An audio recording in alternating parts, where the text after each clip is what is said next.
한 율법사가 예수님께 나와서 묻습니다.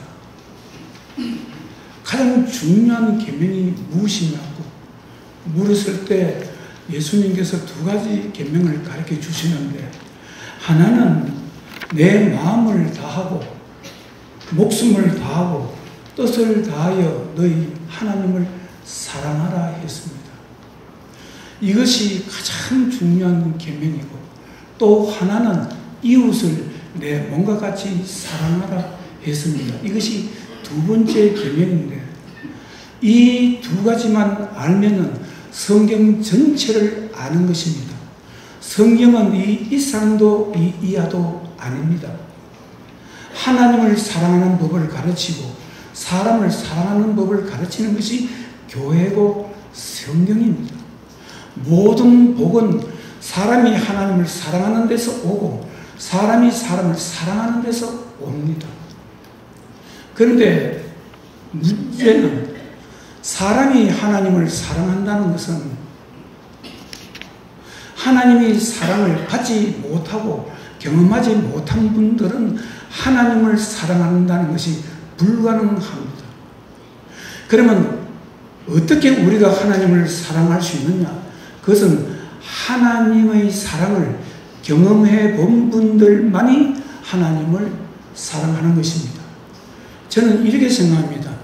사람이 하나님을 사랑하는 것은 자신이 하나님으로부터 받은 사랑만큼 사랑하는 것입니다. 저도 제 마음을 다하고 목숨을 다하여 뜻을 다하여 하나님을 사랑할 수 없습니다. 그렇게 사랑해 본 적도 없습니다. 단지 지금까지 살아오면서 제가 하나님으로부터 받은 사랑만큼 하나님을 사랑한다고 저는 생각합니다.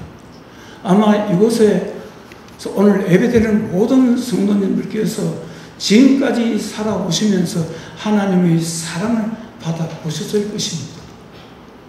자신이 힘들 때, 자신이 삶이 막막할 때 여러분들이 하나님께 나와서 하나님께 분명히 기도하셨을 것이고 그 기도가 응답된 경험을 여러분들은 많이 하셨을 것입니다. 바로 그런 기도의 응답이 하나님을께서 받은 사랑입니다.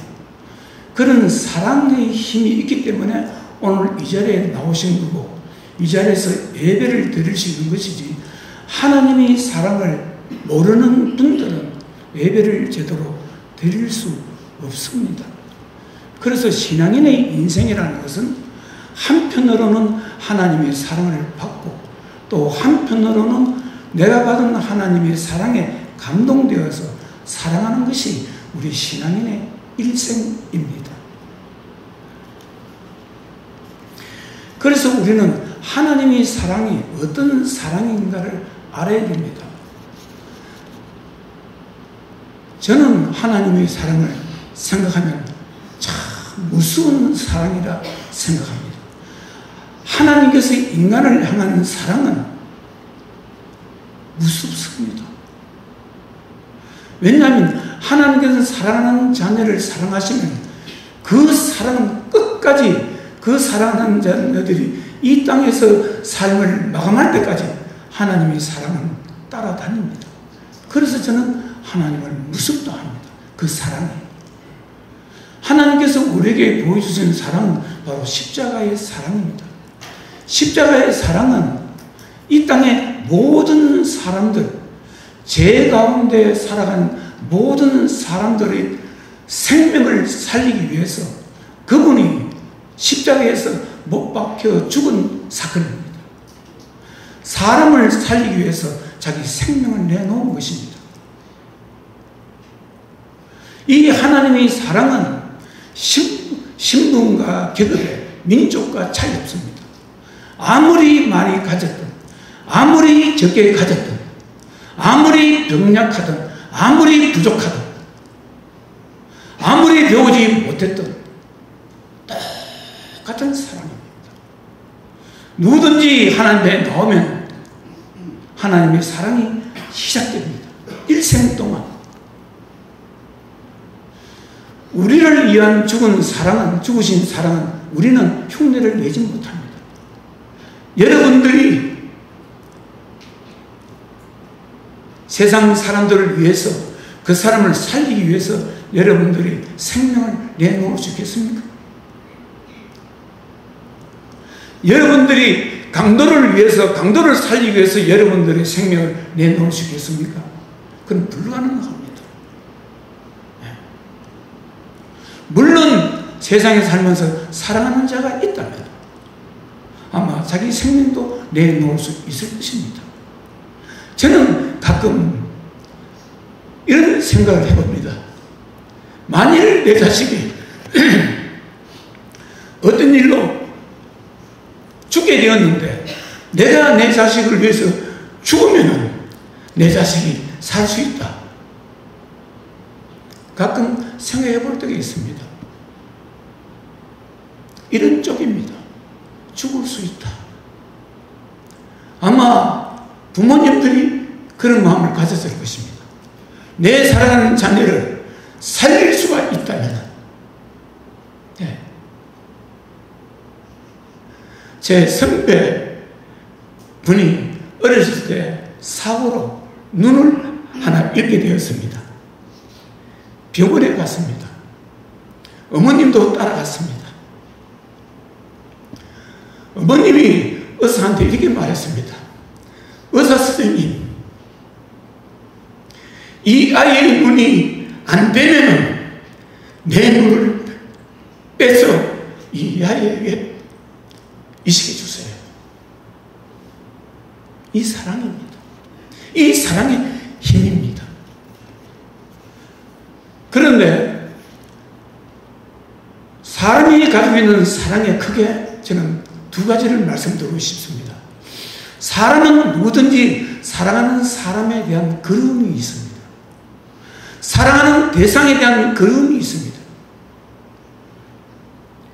사랑하는 고향에 대한 그리움.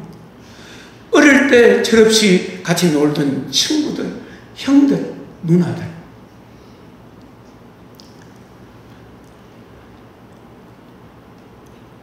자신을 위해서 한평생 고생하시다가 돌아가신 부모님, 그리울 겁니다.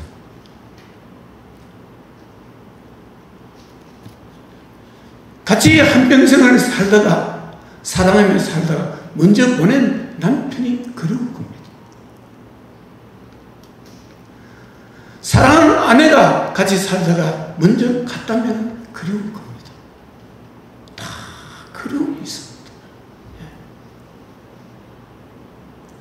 그리고 이 사랑의 속성은 또 한 가지는 내가 사랑하는 사람이 있다면 그 사람 마음속에 내가 들어가 있고 싶습니다. 사랑하는 사람이 나를 늘 마음속에 품고 기억해 주기를 원할 것입니다. 이거는 모든 정상적인 사람은 다 가지고 있는 사랑의 속성입니다. 오늘 여러분들 이 설교 제목이 그대의 가슴 속에 살아있고 싶다. 제가 지은 것이 아닙니다. 바로 이 책입니다. 이 책 제목이 그대의 가슴 속에 살아있고 싶다입니다. 이 책이 어떤 책이냐면 제가 아주 귀하게 여기고 늘 가지고 있는 책입니다. 여러분 안창호 선생님 아시겠습니까? 도산 안창호 선생님. 우리 조국의 해방을 위해서 한평생 사시다가 평양의 감옥에서 마지막으로 감옥 생활 하시고 출소해가 얼마 되지 않아서 돌아가시던 분입니다. 이분이 사랑하는 아내분 성함이 이혜련입니다. 이혜련 이분은 미국에서 살았습니다. 자녀를 데리고 1910년도 20년대 미국에서 살고 있는 우리 교민들의 숫자가 2,700명 정도 됩니다. 유학생들, 독립운동하는 분들, 이민 갔던 분들, 하와이로 농장에 일하러 갔던 분들, 이런 분들 포함해서 2,700명쯤 되는데 사랑하는 아내가 그곳에서 사셨습니다. 안창호 선생님은 부인과 37년을 살았고 10년을 같이 살았고 27년은 같이 살지 못했습니다. 중국으로, 독일로, 영국으로, 오스트리아로, 한국으로, 만주로 독립운동을 하려고. 그러면서 썼던 편지입니다. 이 편지 내용이 무엇이냐면은 한마디로 쉽게 말하면 남편은 아내에게 여보, 나는 당신이 마음속에, 가슴속에 살고 싶습니다. 아내는 남편에게 여보, 나는 당신이 가슴속에 살고 싶습니다. 안창호 선생님은 가슴에 늘 품고 있었던 게 두 개입니다.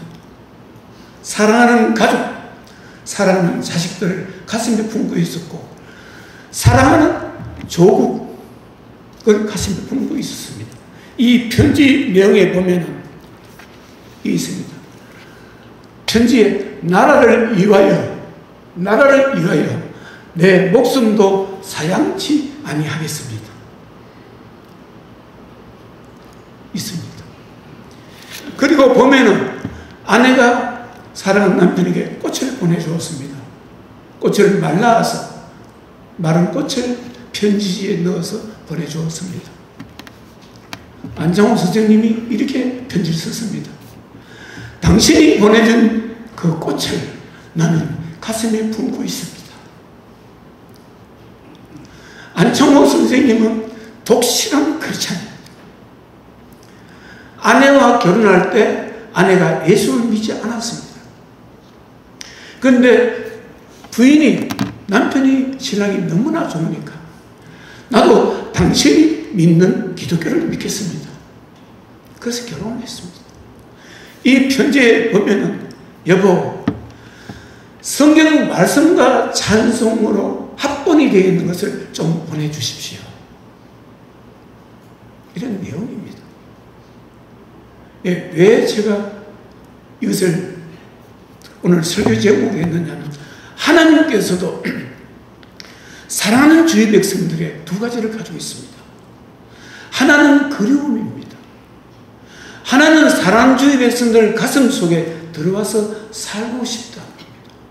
그것이 바로 오늘 에레미야서에 보면 기록되어 있습니다. 에레미야서 2장의 2절에 보면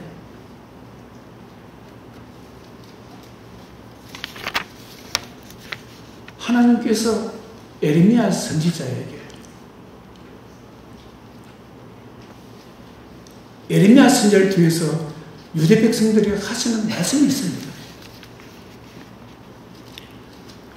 내가 너를 위하여 내 청년 때의 인애와 내 신혼 때의 사랑을 기억한다. 뭡니까? 하나님은 하나님 백성과의 사이에 하나님은 어떻게 생각하느냐면 사랑하는 아내로 생각합니다. 사랑하는 자녀로 생각합니다. 그래서 우리는 하나님을 부를 때 어떻게 말합니까? 하나님 아버지라 부릅니다. 성령을 받은 사람은 누구든지 하나님을 아버지라 부를 수 있습니다.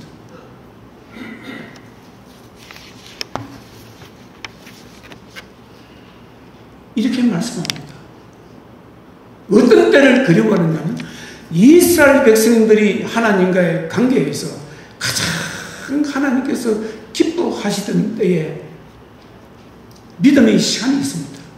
그것이 바로 민수기서, 구약성경 이스라엘 백성들이 40년 강약 생활을 했을 때, 그때 이스라엘 백성들은 오직 하나님 한 분만을 믿고 살았습니다. 그 어려운 땅에서, 삶에서 씨를 뿌리지 못하고 농사를 지을 수 없는 그 땅에서 오직 이스라엘 백성들은 모든 것이 부족했지만 하나님만을 바라보고 살았습니다. 그래서 하나님께서 이렇게 표현합니다. 그때가 너희들과 내가 신혼 시절이었다.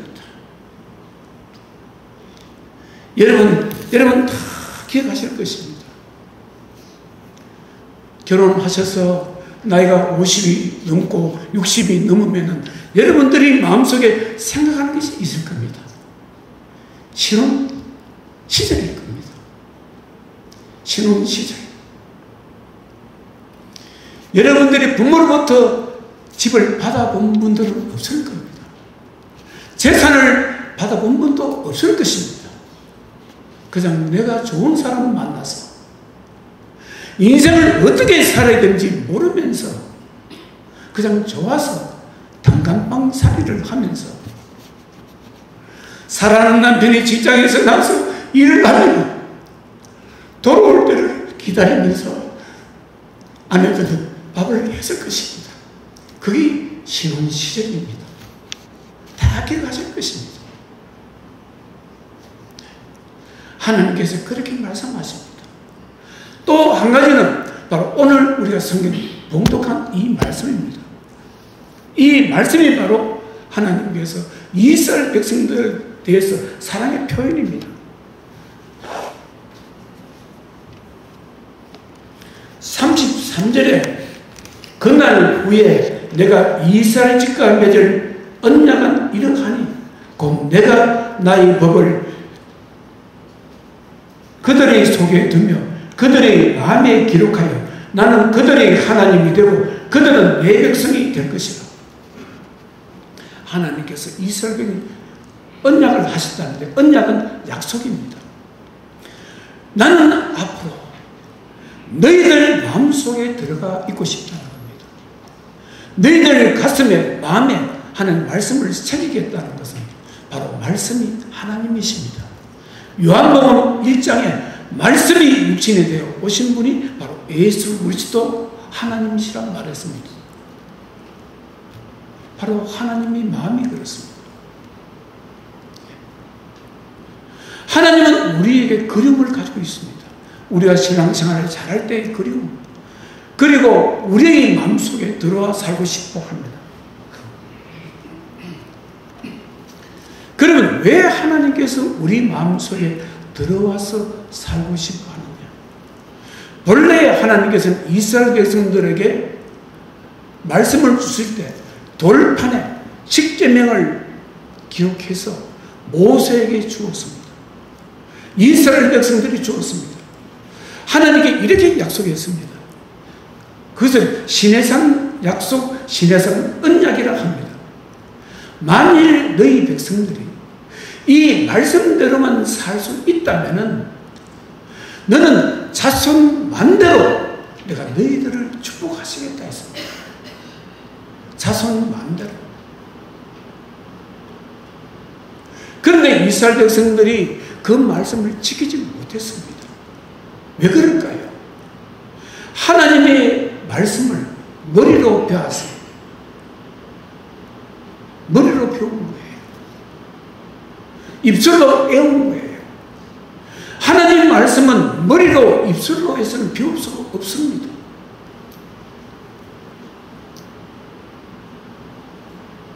그래서 하나님께서 하나님 백성의 마음속에 하나님 말씀을 기록해야 되겠다. 그래서 저는 성경 말씀을 보는 방법이 있습니다. 제 나름대로. 저는 하나님 말씀을 많이 알려고 하지 않습니다. 저는 하나님 말씀을 많이 모릅니다. 그러나 하나님 말씀을 가슴에 새기려고 합니다.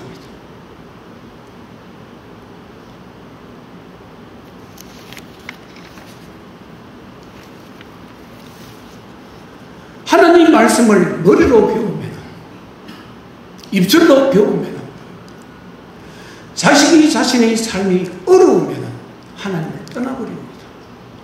조금 기도해보다가 하나님께서 안 계시는 것 같고 하면 떠나버립니다. 믿음이 건조하고 메마릅니다.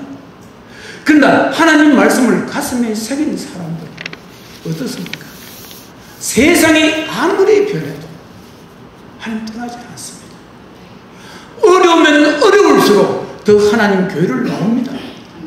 힘들면 힘들수록 더 기도를 합니다. 머리로 신앙을 배운 사람, 가슴으로 신앙을 배운 사람은 다릅니다. 에레미야 선지자를 가리켜서 눈물의 선지자라 합니다. 이분은 하나님께 부름을 받고 죽을 때까지 눈물로 살았습니다. 이분은 결혼을 하지 못했습니다. 왜냐? 하나님께서 하지 말아야 했습니다.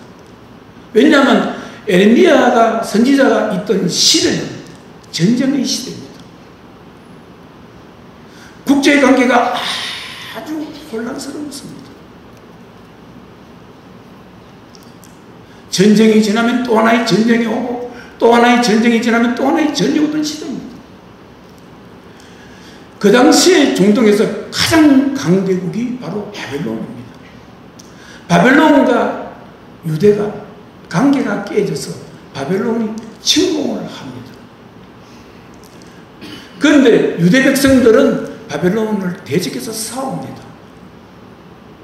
그런데 유대는 동맹국이 있습니다. 바로 이집트, 애굽입니다. 그리고 다른 조그마한 나라들이 있습니다. 연합해서 바벨론과 싸우는데 바벨론은 엄청난 힘을 가진 강대국입니다. 하나님께서 에레미야 선지자에게 이렇게 말합니다. 이 전쟁을 버티지 마라. 항복하라. 왕에게 가서 높은 관리들에게서 항복하라. 그리고 바벨론이 너희들을 포로로 잡아가면 포로로 붙들려 가라 합니다. 끝까지 에레미야 선지자의 말을 듣지 않습니다. 수많은 사람들이 죽었습니다. 백성들이 전쟁의 난동 속에서 에레미야를 찾아옵니다. 선지자니까. 이분은 뭔가 하나님과 어떤 뭐가 통할 것 같아서 찾아옵니다. 우리는 어떻게 해야 됩니까? 우리는 어디로 피난 가야 됩니까? 하나님께서 에레미야를 통해서 말씀했습니다. 갈 데가 없다. 피난 갈 데도 없다. 에레미야서 15장에 보면 2절에 백성들이 에레미야에게 와서 우리가 어디로 나아가리니까 하나님께서 에레미야에게 이렇게 말합니다. 너는 이스라엘 백성들에게 이렇게 말하라. 죽을 자는 죽음으로 나갈 것이고 칼을 받을 자는 칼로 나아가고 기근을 당할 자는 기근으로 나아가고 포로될 자는 포로됨으로 나아갈 것이다. 뭐냐? 방법은 없고 칼에 죽을 사람이 있고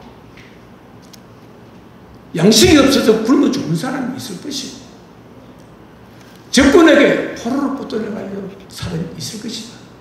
이것이 그 당시에 이스라엘 백성들의 운명입니다. 에레미야 선지자가 아무리 해도 말 듣지 않았습니다.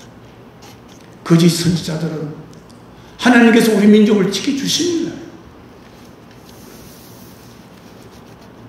예루살렘 성전이 파괴되었습니다.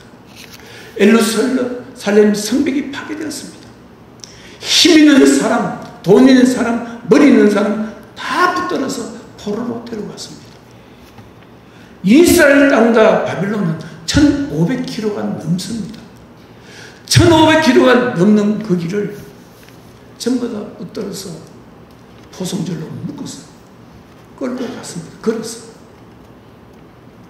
그들이 갈 때 돈을 가져갔습니까? 금부치를 가져갔습니까? 땅을 가져갔습니까? 집을 가져갔습니까? 아무것도 가져간 거 없습니다. 전부 빈몸으로 홀몸으로. 왜 그랬을까요? 하나님께서 이스라엘 백성들에게 마음속에 들어가 살고 싶은데 그 당시에 이스라엘 백성들이 영적인 상태는 하나님을 완전히 잊어버렸습니다. 왕으로부터 제사장으로부터 그 당시에 제사장이 바로 강도였습니다. 강도짓을 했습니다. 완전히 잊어버렸습니다. 마음을 새롭게 만들기 위해서 바벨론으로 데려갔습니다. 70년 동안을. 여러분, 하나님 백성들이 가장 중요한 것은 자기 마음을 만드는 것입니다. 하나님께서 원하시는 마음으로 만드는 것입니다. 왜 그래야 되느냐? 하나님께서는 우리 마음에 들어오시는 분입니다. 옆에 계시는 분이 아니고 우리 속에 들어오시는 분이기 때문에 그렇습니다. 사랑하는 성도 여러분, 하나님께서는 우리들을 너무나 잘 아십니다. 여러분, 이곳에 앉은 모든 분들의 삶을 하나님께서는 아십니다.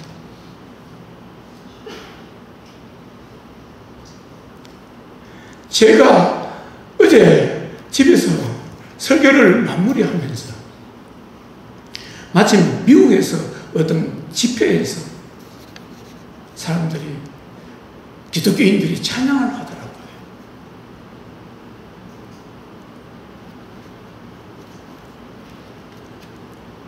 찬양의 내용이 당신은 나를 아십니다. 그 찬양을 수많은 사람들이, 젊은이들이 모여서 감동적으로 찬송을 부릅니다. 그 찬송을 부르는 사람이 여자분이 부르는데 끝까지 눈을 뜨지 않습니다. 우리를 아십니다. 지금까지 우리를 아셨고 앞으로도 아실 것이고,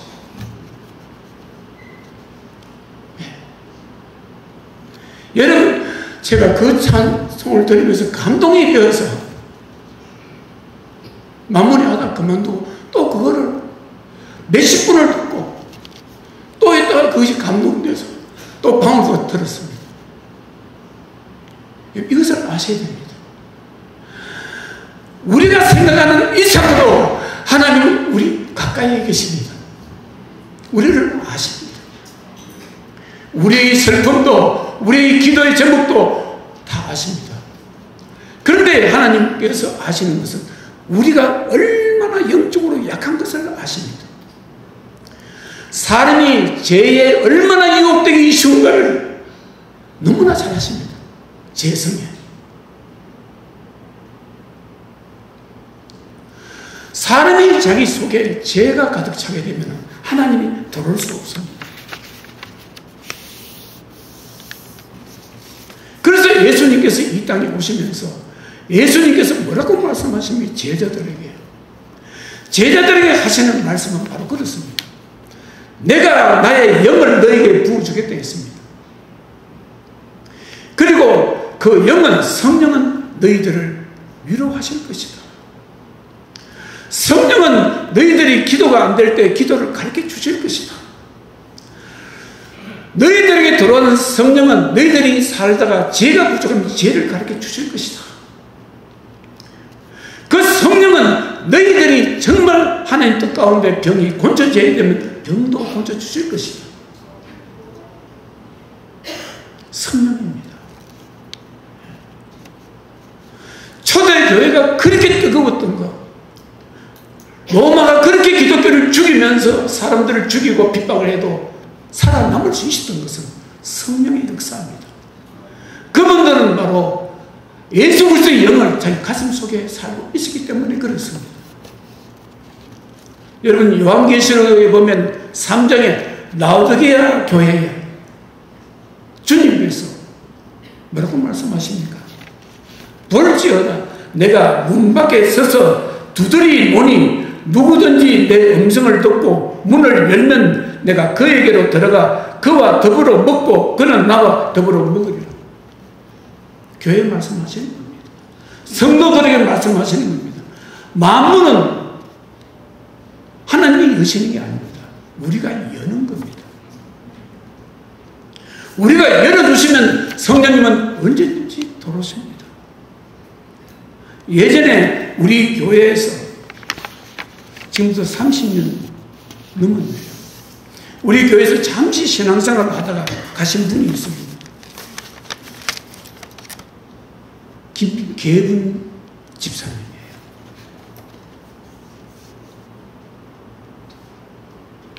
남편은 병으로 돌아가셨고 일찍 아들 둘 데리고 살았습니다. 고등학생. 이분이 우리 교회에 있다가 나중에 순복음 신학교를 해서 전도사가 되어서 다른 교회에서 일을 하면서 가끔 저에게 전화가 왔습니다. 그분에게 이런 이야기를 들어본 적이 있습니다. 30년 전 이야기입니다. 목사님, 제가요 성령을 체험했습니다. 불을 경험해 봤는데요. 그래요. 어떻게 경험했냐고 물었습니다. 그러니까 자기가 아주 친하게 지는 교회 권사님이 계셨대요. 그분은 기도도 열심히 하고 성령님과 하나님과 가까이 지내려고 애를 많이 썼던 분인데 그분은 좀 뭔가 다른 분하고 특이하다, 다른 면이 있다는 거예요. 뭐냐면 집에 들어가실 때 문을 열고 자기 집에 열고 성령님 들어오세요 한다는 거예요. 자, 자기 방에 가면 문을 열잖아요. 성령님 들어오세요. 그 자기 혼자 있을 때는 그런 게 아니고 자기하고 같이 있을 때도 가끔 보면 그런다는 거예요. 어디 가면 성령님 우리 어디로 가시는데 같이 가입시다. 그게 좀 이상하더라는 거예요. 그래서 자기도 한번 어느 날 해봤다는 거예요. 자기도 집에서 나갈 때 성령님 먼저 나오시라고. 또 집에 들어오면 자기 방에도 성령님 들어오세요 문을 열고 들어왔다는 거예요. 어느 날 자기 집에 방에서 문을 들어오면 닫지 않습니다. 닫고 앉아있는데 불이 나타나더라는 거예요. 불이. 여러분 사도행전 2장에 그 당시에 하나님 백성들에게 성령이 임할 때 불이 임했습니다. 어떻게 불이 임했습니까? 그들이 기도하는데 불은 고정되어 있지 않습니까? 혀처럼 이렇게 불이 이렇잖아요. 해같이 보이는 불덩어리가 사람들 위에 임했잖아요. 그리고 성령 충만했고 입술에는 자기도 모르는 방언이 터지고 영의 눈이 열렸지 않습니까? 자기가 방에 있는데 불이 보이잖아요. 깜짝 놀랐다. 대낮에. 이게 도대체 뭔가. 그런데 처음에는 깜짝 놀랐는데 갑자기 자기 마음에는 그렇게 평안한 마음이 한없이 평안하더라는 거예요. 그리고 불은 없어졌어요. 아, 성령님께서 나에게 오셨구나. 바로 사도행전 2장에 하나님 백성들이 임하던 그 성령의 불이 나에게 찾아오셨구나. 예, 남편은 없습니다. 하루하루 생활도 힘들었습니다. 근데 아들도 믿음 하나 붙잡고 하나님 일한다고 신학을 해서 예, 나중에 전화가 왔습니다. 사랑하는 성도 여러분, 하나님은 우리 마음속에 들어오고 싶어 합니다. 들어오면은 역사가 나타납니다.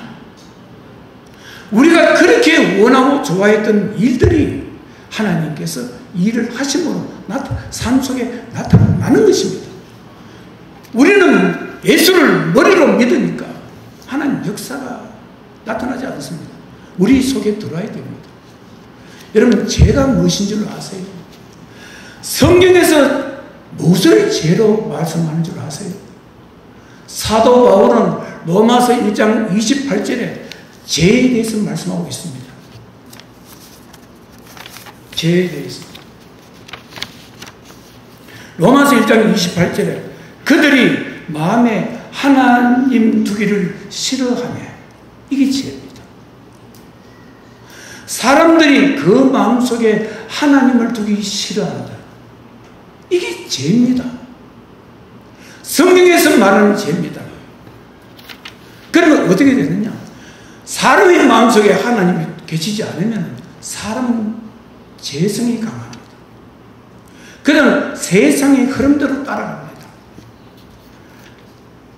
로마서 1장 28절에 하나님께서 그들을 상실한 마음으로 내버려 두사 합당하지 못한 일을 하게 하셨으니 하나님께서 그 사람을 지켜주지 않으니까 세상의 죄들이 그 사람의 마음을 장악하고 죄가 마음을 장악하면 무슨 일을 합니까? 전부 죄를 짓는 일을 합니다.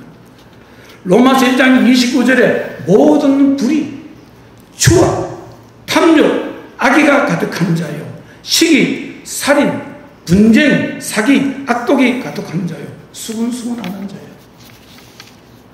여러분 그렇습니다. 사람이 죄를 짓고 악한 일을 하는 것은 그 사람의 마음을 죄가 사로잡혔기 때문에 그렇습니다. 여러분 이스라엘 백성들은 왜 망했습니까? 하나님이 떠나버렸어요. 하나님을 떠나보니까 사람이 죄를 짓습니다. 그 당시에는 왕을 중심으로 해서 관리들이나 제사장이 전부 죄 속에 빠져 있었습니다. 사람들이 살 길이 없었습니다. 백성들은. 나라가 그래서 무너졌습니다. 하나님을 잊어버리니까 사회가 부패되는 것입니다. 국가가 부패되었습니다. 그래서 망하는 것입니다. 인류의 역사에 나라가 망하는 것이 많습니다. 나라가 다 어느 나라든지 흥망성쇠가 있습니다. 망하는 가장 큰 이유는 부패입니다. 부패. 여러분 아수르가 강대한 힘을 가진 나라입니다. 이 바벨론이 아수르를 쳐부수고 멸망시켜버렸습니다.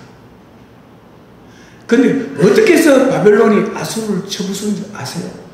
그렇게 무시무시한 아수르를 북이스라엘이 아수르에 멸망했습니다. 어떻게 멸망인 줄 알았습니까? 그 당시에 바벨론은 아수르의 속국이었습니다. 소속된 국가였습니다. 그 당시에 바벨론을 남바벨론이라 불렀습니다. 남바벨론이 총독이 바로 느부갓네살 왕의 아버지입니다. 그리고 이 사람은 총독이면서 군대 총사령관입니다. 남바벨론에. 이 남바벨론의 총독인 군사령관 느부갓네살 아버지가 아수르를 볼 것 아닙니까? 이 나라가 계속 부패하는 거예요. 썩어 들어가는 거예요. 곳곳이 부패하고 썩어 들어가는 것입니다. 그래서 때가 되면 내가 이 나라로부터 벗어나야 되겠다. 이래서 바로 옆에 있는 메데라는 나라가 있습니다. 메데도 아수르의 소국이었습니다. 메데하고 연합합니다. 연합을 어떻게 하느냐? 이 총독이 자기 아들이 느부갓네살입니다. 아주 똑똑하고 젊을 때부터 군인입니다. 아버지가 늘 전쟁터에는 자기 아들을 데리고 왔기 때문에 태어날 때부터 칼을 들었던 사람이 느부갓네살 왕입니다. 느부갓네살을 메데 왕의 딸 공주와 전략 결혼을 시킵니다. 서로 사돈간이 됩니다. 그래서 힘을 합쳐서 그렇게 강대한 무서웠던 나라 아수르는 유구한 역사를 가지고 있는 것이 아수르입니다. 쳐부숴버립니다. 부패. 여러분 어떻습니까? 저는 우리나라를 기독교 국가로 믿는 사람입니다. 사실 그렇습니다. 우리나라만큼 기독교가 개신교가 이렇게 흥흥한 데가 잘 없습니다.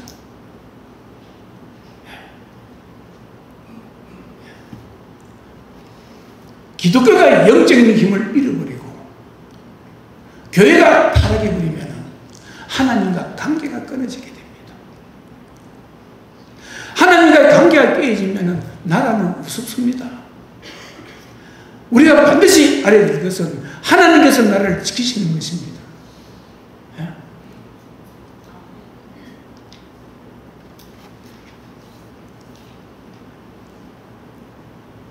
오늘 말씀은 그렇습니다. 하나님께서는 우리 마음에 들어오고 싶어 합니다. 우리 교회에 들어오고 싶어 합니다. 이것이 하나님께서 우리를 향한 사랑입니다. 기도하겠습니다. 하나님 아버지, 오늘 말씀을 통해서 하나님께서는 우리 마음속에 들어오기를 원하신다는 것을 우리 성도님들에게 말씀을 드렸습니다. 하나님, 우리가 이 시간에 우리 마음을 온전히 열기를 원합니다. 살아계셔서 역사하시는 성령님께서 우리 사랑하는 성도님 마음속에 들어오셔서 우리 성도님들의 하루하루의 삶과 인생을 완전히 주장하시고 주관하시고 축복하시고 지켜주시옵소서. 예수님 들어가신 이름으로 기도 드리옵나이다. 아멘.